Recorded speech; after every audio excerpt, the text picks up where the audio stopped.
అయినటువంటి ఆ భేదాన్ని పెట్టుకొని భగవంతుణ్ణి నాకంటే భిన్నంగా గొప్పగా చూడడానికి కూడా ఇక్కడ ఒక అవకాశం ఉన్నది. కానీ అలాగనే అది కల్పితంగా వచ్చింది తప్ప వాస్తవంగా వచ్చినటువంటిది కాదు. కాబట్టి వాస్తవంగా ఉన్నటువంటిది ఆ ఆత్మస్వరూపుడే భగవంతుడు అనేదే వాస్తవమైనటువంటి అంశం. కాబట్టి ఈ విధంగా స్వచ్ఛమైనటువంటి భక్తిని చూపించడానికి కూడా అద్వైతంలో అవకాశం ఉన్నది.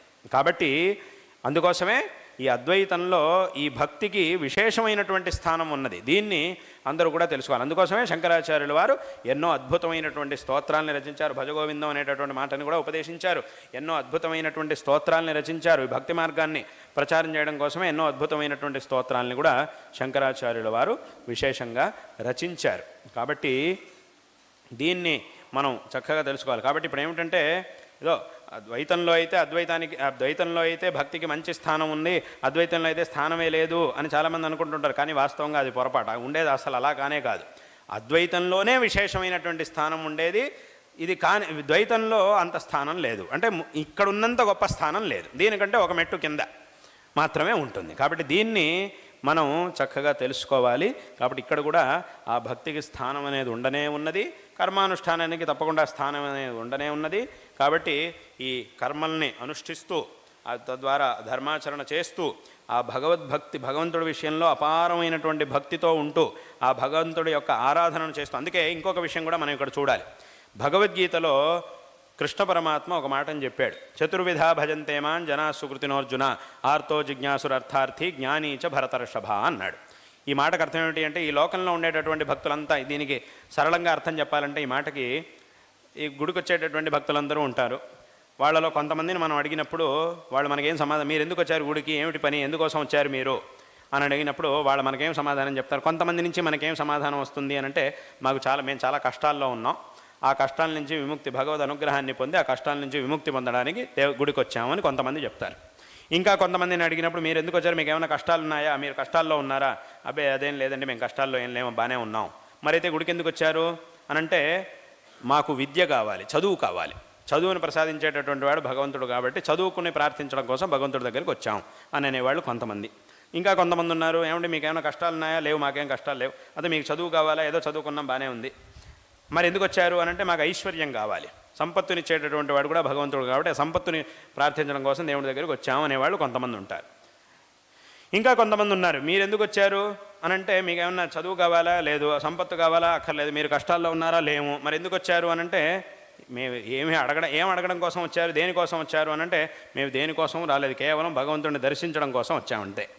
ఏమీ లేనప్పుడు, ఏమీ అడగాల్సిన పని లేనప్పుడు ఎందుకు వచ్చారు అని అంటే, ఏమీ అడగాల్సినది లేకపోయినప్పటికీ ఆ భగవంతుడిని ఎలా వదులుతాం, అడగాల్సినటువంటి పని లేదు, ఏదో అడగడం కోసమే గుడికి రావాలి అనేం లేదు, కేవలం ఒకసారి వచ్చాం, ఆ భగవంతుడిని దర్శించాం, వెళ్ళాం, అంతే చాలు మాకు.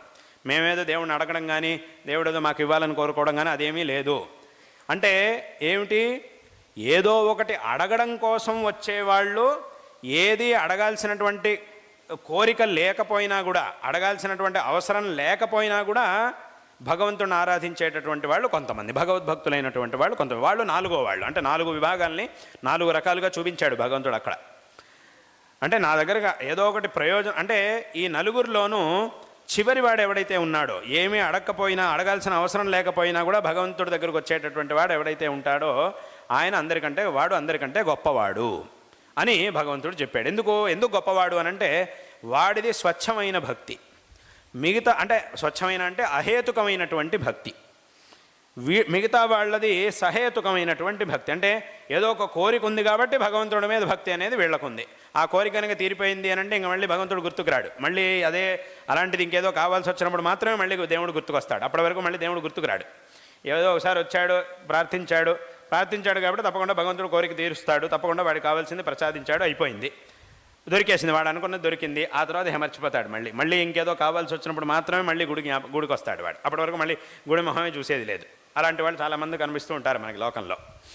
అంటే అక్కడికి ఏమైందంటే, వాడు భక్తుడు కాదు అని అనట్లేదు, కానీ వాడి యొక్క భక్తికి ఒక కారణం ఉంది కాబట్టి ఏముంది, ఆ కారణం ఉన్నంత వరకు మాత్రమే ఉంటాడు వాడు, భక్తి ఉంటుంది వాడు, లేదంటే లేదు. మళ్ళీ ఆ కారణం వచ్చినప్పుడు మాత్రమే మళ్ళీ వాడికి భక్తి గుర్తొస్తుంది. కానీ ఈ చివరి వాళ్ళు ఎవరైతే ఉన్నారో వాళ్ళని జ్ఞాని అని అంటారు. ఆ జ్ఞానులైనటువంటి వాళ్ళు ఎవరైతే ఉన్నారో వాళ్లకు ఉన్నటువంటి భక్తి స్వచ్ఛమైనటువంటి భక్తి, అహేతుకమైనటువంటి భక్తి. కాబట్టి వాళ్ళు ఒకసారి వస్తారు ఒకసారి రారు అనేం లేదు, ఎందుకంటే అది భగవంతుడి మీద భక్తిని కలిగి ఉండడం అనేది వాళ్ళ స్వభావం. అది ఎలాగైతే ఇప్పుడు చెప్పినట్టుగా తమ విషయంలో తమకు ఎలాగైతే ప్రీతి అనేది ఉంటుందో అదేవిధంగా భగవంతుడిని కూడా తన స్వరూపంగానే చూస్తూ, తన యొక్క ఆత్మస్వరూపంగానే భగవంతుడిని చూస్తూ భగవంతుడి విషయంలో అపారమైనటువంటి భక్తిని కలిగి ఉంటారు.